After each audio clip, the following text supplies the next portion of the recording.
last but not least, Meg Sewell is a mother, wife, actress, piano player, Alzheimer's researcher, psychologist, teacher, and eccentric hen enthusiast. Ladies and gentlemen, welcome to the porch, Meg Sewell.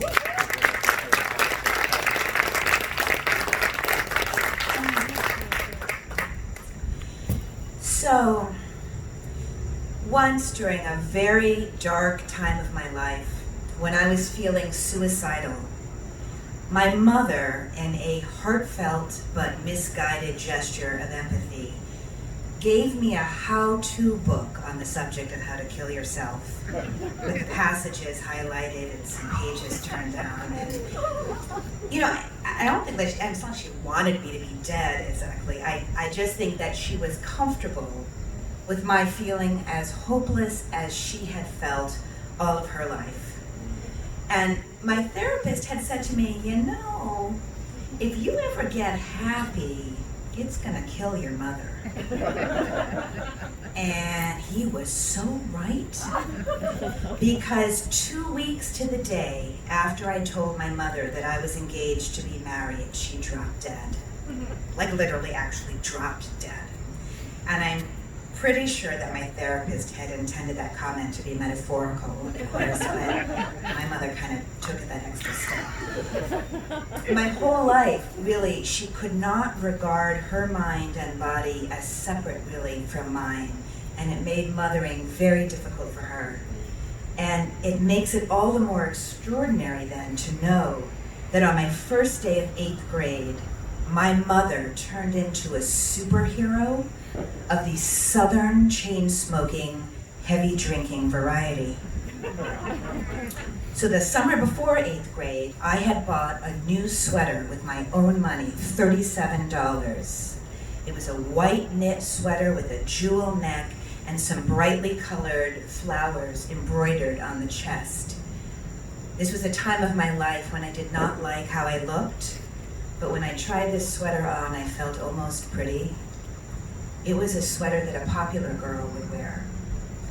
So on the first day of school, I came down the stairs in my new magnificent sweater, and I walk into the kitchen to have breakfast, and my mother is sitting there. My mother, who slept until the middle of the afternoon every day of her life, was sitting there awake at the table. And she was wearing the bathrobe that she only wore once a year on Christmas, the red quilted one with the snaps and the bright yellow inside. And I don't know why she was awake. I don't know if it was because she was recently sober or if it was because she had some kind of premonition. Because I was 2 bites into my toast with grape jelly, when disaster struck. And a globule of grape jelly left my toast and landed on the right breast of my white sweater. It was 7:20. I had to leave for school at 7:40. I was paralyzed. I think I might have stopped breathing. And then all of a sudden, I see this blur of red Christmas bathrobe come into my view. And I hear this unrecognizable voice, not the voice that says, Meg, oh my God, it's a disaster, I feel your agony, this is hell on earth. That's not what she said. What she said was, take it off. And it shocked me too, and I started to protest, no.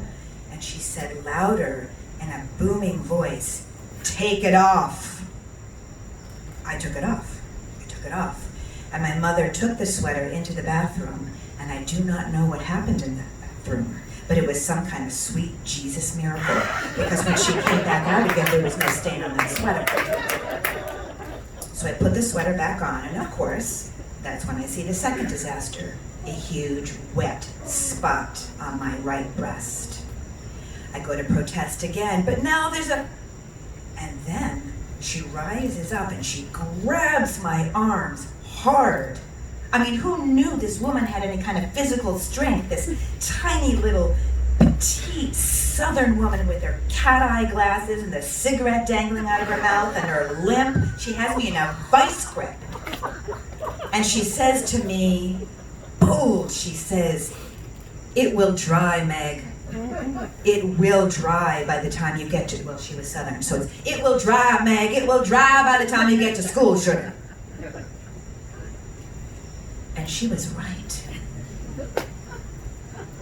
It dried before I got to school.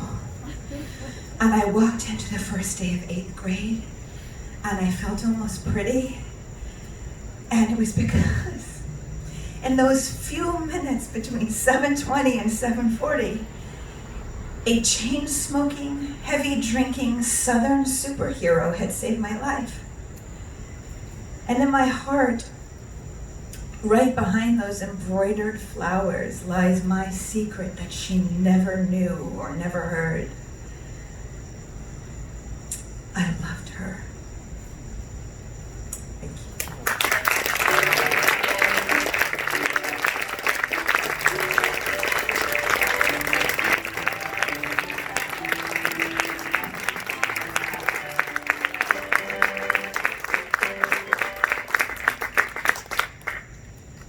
We would be remiss if we did not thank all the people who made tonight happen behind the scenes, because what Candy and Rob talked about in their stories is the absolute truth.